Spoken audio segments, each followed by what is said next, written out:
I was busy Pacers-wise. I had some Pacers work to do, Jim, on Tuesday with the draft lottery party. And if you read Kevin Pritchard, they were one ball away from having that #1 pick. They had the first they had the first 3 numbers. As those balls pop out, the Pacers had the first 3 numbers and needed a certain number with the 4th ball, and that came up for the San Antonio Spurs. So, boy, if you're a San Antonio fan, think about what you've gotten over the last 30 years.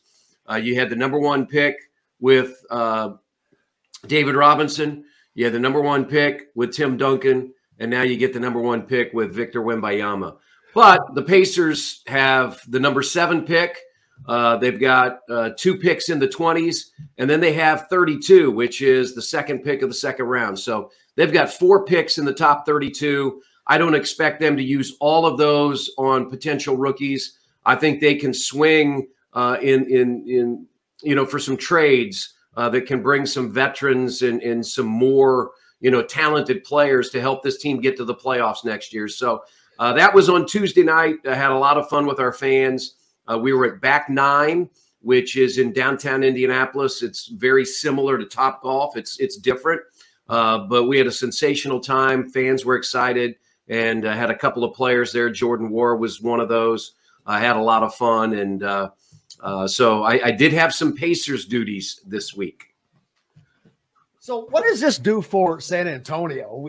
We've seen them go have the #1 picks, not from 87 and 97, but man, this is a game changer for them. Oh, it's a game changer. I looked online. Apparently they had 5, I think either between 2,500 or 5,000 telephone calls for people putting down deposits on season tickets. I mean, that's the power of what everybody believes Victor Wembanyama can create. And some people are saying it's worth an additional $500 million to your franchise. So there's no question that Wembanyama is going to be a game changer from that standpoint. You watch him play, Jim. I mean, what this young man can do at his size, his ball handling skills, his shooting, the way he runs the floor. I mean, you just don't have players like that very often. I mean, he's most compared to Kevin Durant, but he's taller than Kevin Durant. We'll just have to wait and see. There will be a lot of eyes on this young man when he gets to the United States. And I think it's a 99.99999% chance that Victor Wembanyama will be taken by the San Antonio Spurs. Yeah, I'll put my money there. Yeah. Greg Popovich, an Indiana native. Yeah. Maryville. Maryville. Went to high school with Rick Bozich, I believe. The Admiral, David Robinson, Tim Duncan. Yeah. And now Victor Wembanyama. He was probably, if San Antonio does not get Victor Wembanyama, Popovich probably retires. I don't know, a year or so, year 2, maybe 3, who knows? Yeah, I think he stays a little bit longer. There's no question. I mean, how long does Greg Popovich want to coach? He's won 5 titles. But yeah, I think he now stays longer because this, I think even though they had a poor record, I do think he was energized by the fact that he was able to teach a young group. And I think, I look at what the Pacers have done with Rick Carlisle. I mean, he's won a title back in 2011. He's won at a very high level. But there's an energy that's created when you're teaching, when you're a coach and you're teaching and you're developing talent and you're trying to take a team from point A to point B to C to D. And to some extent, that existed for Greg Popovich. But now this fast tracks what you're trying to do. Because now you have somebody that people say is generational. They're comparing him to when LeBron James came into the NBA, almost 20 years ago. So it will be fascinating to watch. I mean, I read somewhere where the expectation is he will never not play before a sellout crowd. I was saying 2,500 to 5,000 calls came in, Jim, for people putting money down for season tickets. And you would think that every building that he comes to, he'll come to Gainbridge Fieldhouse only one time. Everybody's going to want to be there to watch this young man play. So, you know, a lot of pressure, but everything that we've seen from Victor Wembanyama, I mean, he looks to be a generational talent. Well, he's being compared to Bird, Magic, Michael. Yeah. All of which, none of which had this kind of, those guys didn't have this kind of prep coming in. So to be compared to those guys, those names, first of all, that's not fair, right, to him.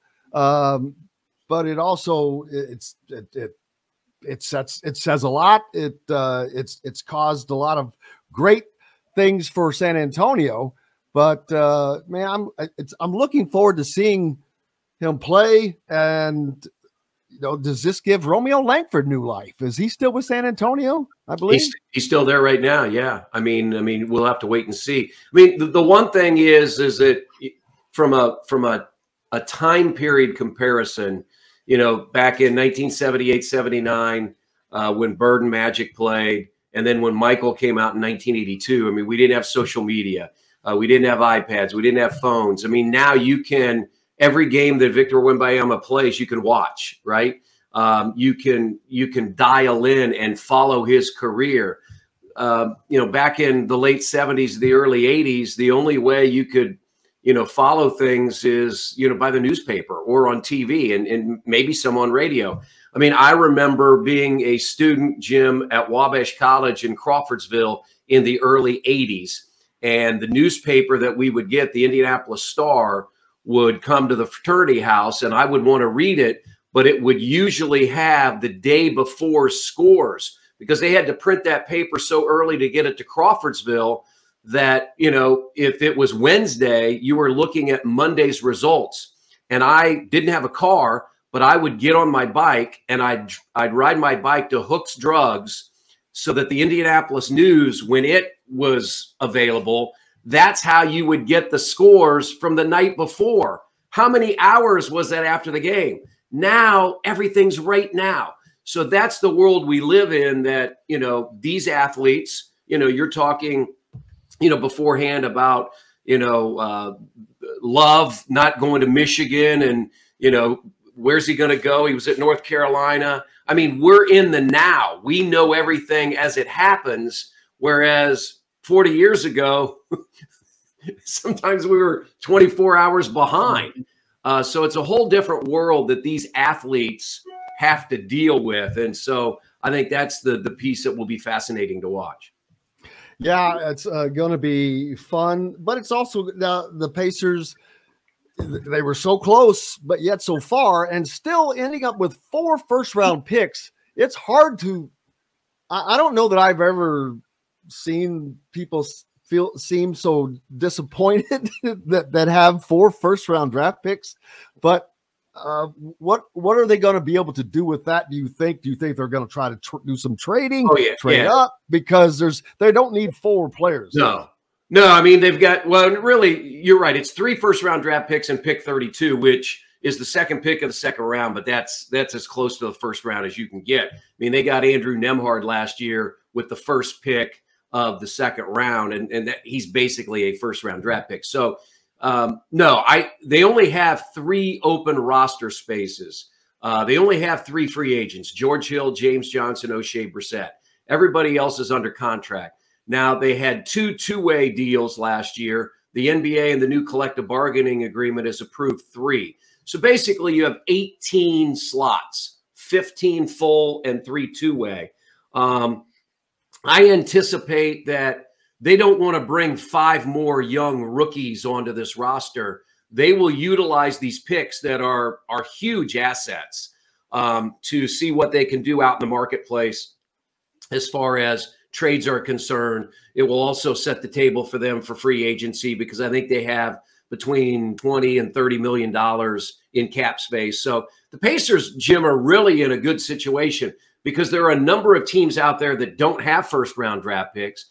there are a number of teams out there that are locked up. They have no options. I mean, as far as free agents, as far as where they are financially, they're over the cap or they're right up near the cap. So the Pacers, I think, are in as good a shape as anybody in the league at trying to, enhance their roster. I think they'll do it in two ways. I think they'll grow it organically. They firmly believe that a number of these players can get better. They've spent time, money, and energy on these players, and a lot of them you want to see grow. And so I think they'll do that, but then they have a lot of options as far as going out into free agency, making trades, those types of things. So I think it'll be a very active and busy summer for the Pacers. I do think most of their roster will be back. I don't think they want to get into a situation where they're constantly, churning the roster year after year. They have a lot of players that they like, that they believe will get better as they get older and grow. But I think they have a lot of options out there with all of these picks that they have, 4 of them in the top 32.